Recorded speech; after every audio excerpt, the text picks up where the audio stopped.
Hey, is it okay with you if I let my hair down? Literally. There we go. How's that? All right, good. All right, so I started writing this cotton picking short story. And I didn't know where the hell it was going. It's called Flick, right? So I'm just gonna launch off into this here bad boy. All right, here we go. And I might do this kind of fast, because it came to me that way, and I was writing 9 to nothing, and I couldn't. It was like a freight train that had lost its brakes, runaway train. And it's not actually finished, but when I get to the end, I'm gonna cheat and tell you what happens at the end, because I kind of got a good inkling about it. Here we go. Flick is the title of this. My newspaper boy is about 14 years old and has been throwing the paper in my yard since he was perhaps 8. According to my reckoning, he would be able to hold down a job in the future and had a potential shot at some semblance of happiness, as people who seem to work and like it are prone to do that in my experience, but you never know. I had no actual clue as to his circumstances, beyond the fact that he probably lived within a mile or two of my house, which meant that he couldn't be too bad off. Not that my neighborhood is what you'd call upper crust, but at least it's on the proper side of the tracks. I have to admit that I'd forgotten the kid's name far many more times than I remembered it. So when it came to trying to find him and talk to him, I had little luck. So of course I had to set up the ambush. In the extreme early morning hours, I stood outside in the inky darkness underneath the Arizona ash tree, resisting the urge to smoke a cigarette. I brought a pack with me, but no lighter. I found that I have to keep them in my pocket in order not to be overwhelmed by the intensity of the withdrawals. Maybe it's got something to do with bioelectromagnetic fields or something. And waiting for the sound of newspaper slapping in the wet grass down the street or on the sidewalks or driveways, for the unmistakable sound of bicycle tires on the asphalt, or possibly for a tiny headlight spreading a narrow cone of light down the street as power generated by the kinetic energy of pedals turning. I stood and waited and went over the events of the past 24 hours in my tortured mind. Here's what happened. First of all, it was a Sunday, and I was expecting a bloated and fat newspaper filled with multiple sections that held no interest for me, along with a metric ton of advertising circulars. Some people wait patiently for their Sunday paper so they can reline their bird cages or give their hamsters, gerbils, and guinea pigs something to shred and nest in. Me, I recycle all that crap and read every word of the world section. But this Sunday, the paper was on the spare side when I stepped out into the withering mid-morning sunlight and fished it out of the grass at the edge of the driveway. In my long years with a current newspaper boy, we had come to an arrangement.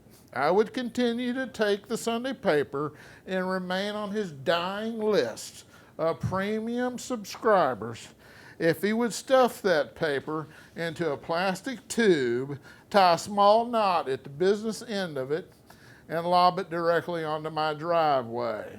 So the fact that it was a little on the small side and wasn't in plastic, but instead was rubber banded, felt to me like a mild slap in the face. All by way of saying that upon spying the paper there in the dry grass a foot from my cleanly clipped canyon of grass next to the concrete driveway, I suppose I gave the paper a good, strong, disapproving frown before I reached over and picked it up and retreated back into the house in my robe.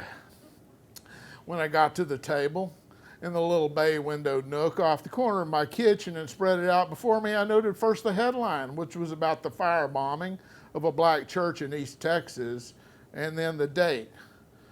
The paper was dated Monday, the 28th. My first reaction was that I had somehow skipped over Sunday. And I was sitting there in my kitchen when I was supposed to be at work. I quickly got up and checked my computer, and it assured me that it was Sunday, the 27th. And of course, I breathed a sigh of relief On the heels of that came a feeling of utter unreality, as if it was all some kind of demented dream. I suspected my computer was lying to me. I called my ex-wife. "Hey, Mandy." "Oh, Ralph, what do you want?" "Oh, nothing. I just wanted to see how you were doing." "Really?" She didn't believe me. "I'm doing fine." "Okay, good. What's today, Mandy?" "And is there anything significant about it?" "What's today?" "Today's Sunday, and no, it isn't Mother's Day or anything I'm aware of." "Why do you ask?" "No reason. I'll leave you be. Gotta go." I hung up before I had to hear another word from her pouty lips. We had agreed that our separation and divorce would be amicable and that we wouldn't bother each other as we went on to live our disparate lives. I still wasn't certain which was the deeper regret, not having worked it out with her or having married her in the first place. Let me just say that sex, and only sex, is not a good and lasting relationship make. While I'm sure it never hurt, the old horizontal mambo alone was never enough. Reluctantly and not a little unsteadily, I walked from my bedroom back to the kitchen and looked at the open newspaper on my table 6 inches from the mug of my growing colder coffee. There it was, at the bottom edge of the masthead, Monday, April 28th. I sat down and stared at it, aware that my coffee grew colder by the minute. Then again, I was suddenly and utterly bereft of hunger or thirst or even the plague of nicotine withdrawal. It was just me and the newspaper, and this was a battle of wills for the winner-take-all dominion over reality. In the end, and to my utter disappointment, the newspaper won. I spent the better part of an hour reading each and every article, and all the while I fought with the fat bubbles of theory, both space-time and relativistic, and conspiracy theory, that tried to push through to the surface of my mind. First of all, the whole thing was some kind of weird Groundhog Day thing, where I was trapped with the foreknowledge of the day ahead, courtesy of the flick of the wrist from the newspaper boy I saw only twice a year when he came by the house to collect on his premiums. Second, and on the heels of that, was the more plausible conspiracy theory that the news, all of the news, everywhere, was manufactured a day in advance, vetted, filtered, and left unpublished on a 24-hour delay, and that I had somehow gotten an accidental printout of tomorrow's newspaper run from some kind of error in some computer somewhere.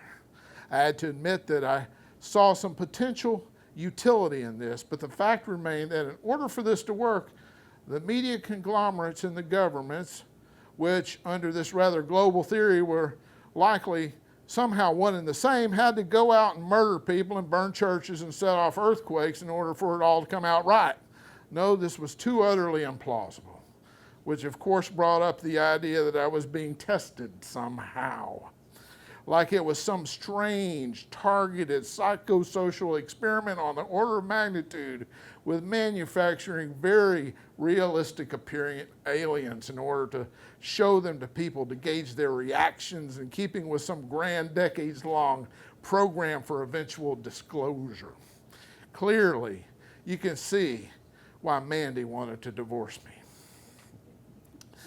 There were dozens of such major and minor bubbles of thoughts fighting to reach the surface of my mind and establish themselves as the one true reality. But in the end, it came home that regardless of how or why or who or where, what I had before me was a potential sneak peek into tomorrow. I would have no way of knowing, though, until tomorrow came. I got dressed and went down to the corner store and shelled out $2 for a proper Sunday paper, took it home and placed it beside Monday's paper. Somehow I felt better for having done this. I didn't, however, bother to read the Sunday paper. It was, after all, and from my perspective at least, old news. Instead, I tried to think of who I trusted the most, whom I had known the longest and best, Who could accept the magnitude of this alternate reality where teenage newspaper carriers threw the news that had yet to occur? And as always, while I examined the rather truncated list of my oldest and most trustworthy friends and acquaintances, the other thought sprang into my head. Whatever I did this day, this Sunday, the 27th of April, I had to bear in mind the hours as they passed when the events I knew were supposed to be coming would make an appearance upon the world. I had to watch and listen for them, which meant I had to turn on the radio and listen carefully. I quickly made a list of 4 items I had gleaned from tomorrow's paper that qualified the burning of a black church somewhere around 1 a.m. in the sleepy little town of Norcross, which was somewhere over near Marshall, Texas. That one was both the last on the list in terms of time and the largest on the list in terms of scope. I wrote it out on a sheet of notebook paper and put a number 4 beside it. After that, which of course was prior, was a 3-car collision out at the intersection of Farm to Market 2818 and Villa Maria Road that had claimed the lives of 2 women, a mother and her daughter, and had sent 4 other people to the hospital for various injuries, at least one of them life-threatening. I wrote down the time, 11:15 p.m., and a big number 3 by that one.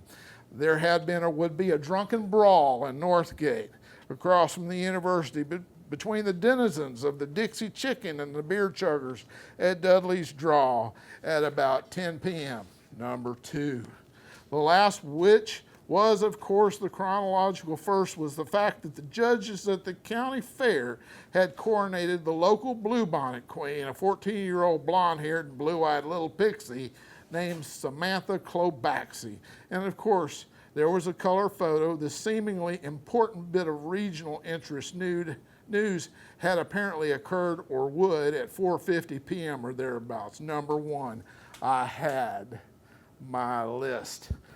All right, I'm going to synopsize the end of this, okay? Because guess what? I ain't written it yet. This I wrote last night.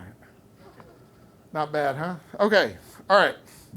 So Ralph goes to the fair and sees a little girl with girl-made bluebonnet queen and knows that there was nothing wrong with her. He shows up at Dudley's Draw and tries to stop the guys from fighting, but ends up making it worse. He narrowly escapes before the cops can grab him. He shows up under the overpass at Villa Maria Road. All is quiet for some time. At the appointed time, he tries to stop one of the cars from coming on by blocking the lane and thereby causes the collision. He phones in the wreck and gets the hell out of there. He decides to do nothing about the black church, seeing as how he negatively affected the previous 2 things. And the next day, when he gets the newspaper from the store, he finds out that it has burned anyway. The ambush on the kid that we started out from the beginning goes awry because the kid is like scared shitless because like someone's trying to get him in the dark. So he gets the next day's paper, which is of course the next day's paper. And he discovers that in this paper, 24 hours from thence, he's been arrested for the murder of his ex-wife. Anyway, here we go. Okay. Thank you.